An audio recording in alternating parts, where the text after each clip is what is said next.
रमाबाई आंबेडकर, रमाई, त्यागाची आणि संघर्षाची मूर्ती, ज्या माऊलीने साहेबांना विश्वरत्न बनवण्यासाठी जो त्याग आणि संघर्ष केला, ती रमाई. रमाईचा संघर्ष अंगावर काटा आणणारा आहे. अगदी आपल्या अंगावर काटा येतो. बाबासाहेब जेव्हा परदेशात शिक्षणासाठी गेले तेव्हा त्या शेण वेचून गोवऱ्या थापून घर चालवायच्या.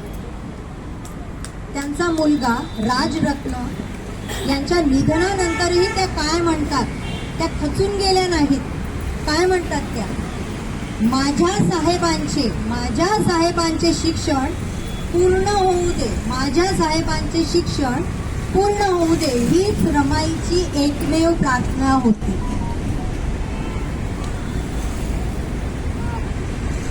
बाबासाहेबांनी एक पुस्तक लिहिलं. मी त्या पुस्तकाचं नाव सांगते, थॉट्स ऑन पाकिस्तान. पुस्तकाचं नाव आहे thoughts on Pakistan.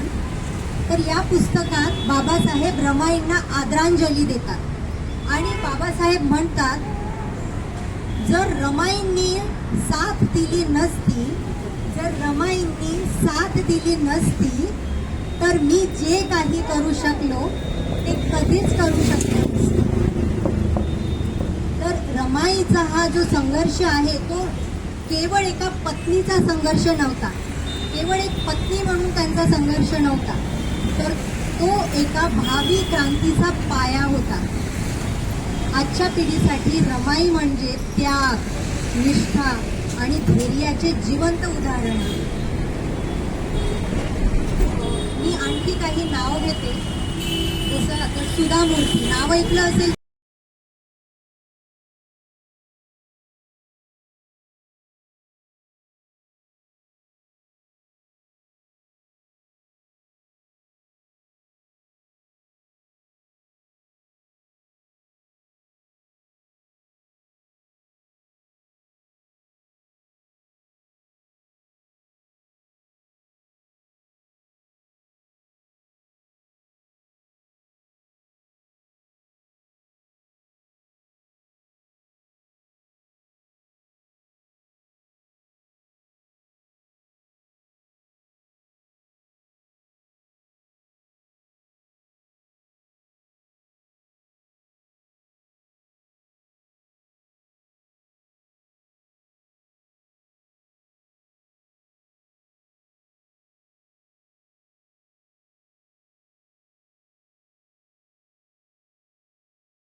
Person of Infosys Anandibai Joshi, भारताची पहिली महिला डॉक्टर आनंदीबाई जोशी. लीना नायर या चॅनल या इंटरनॅशनल कंपनीच्या पहिल्या भारतीय CEO इंटरनॅशनल कंपनीच्या. तर आजची स्त्री केवळ चूल आणि मूल इथेच अटकून राहिलेली नाही आहे, ती आधुनिक युगातील सुपर वुमन आहे. सुपर वुमन, जसं आपण म्हणतो सुपरमॅन, सुपर वुमन आहे ती. आजची स्त्री घराबाहेर पडली, कमावती झाली, हे खरं आहे, पण आजही तिच्यात घर आणि ऑफिस दोन्ही बॅलन्स करण्याचं बळ आहे, दडपण आहे, प्रेशर आहे का तिच्यावर. आपण तिला सुपर वुमन म्हणतो, पण तिच्यावर प्रेशर आहे का सांगा मला. प्रेशर आहे. सुपर वुमन आहे, कसं बॅलन्स करतो आपण याचा पण विचार करायला हवा. तर मला इथे उपस्थित असलेल्या पुरुषांना आणि कुटुंबीयांना सांगायचे आहे की तिला तुम्ही फक्त संधी देऊ नका, तर तिला साथ द्या. म्हणजे संधी तुम्ही देता, पण साथ.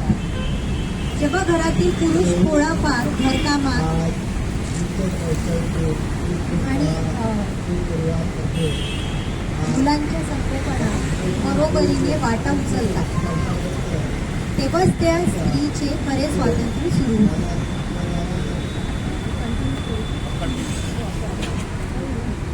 स्त्रीच्या यशामागे केवळ तिची सायंटिस्ट यांचा मोलाचा वाटा आहे. लिटरली शेकडो महिलांनी काम केलेले आहे.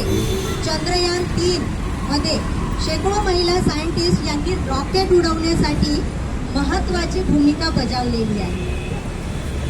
आजची महिला केवळ स्वयंपाकातच नाही तर शेअर बाजार, IT, information technology, Indian air force pilot म्हणूनही आपले नाव गाजवत आहे. जेव्हा आपण स्टार्टअप बद्दल बोलतो, स्टार्टअप म्हणजे एखादी नवीन कंपनी उभारणे, छोटा मोठा बिझनेस, तर दर 5 स्टार्टअप पैकी एक महिला चालवत आहे, एक महिला स्टार्टअप चालवत आहे.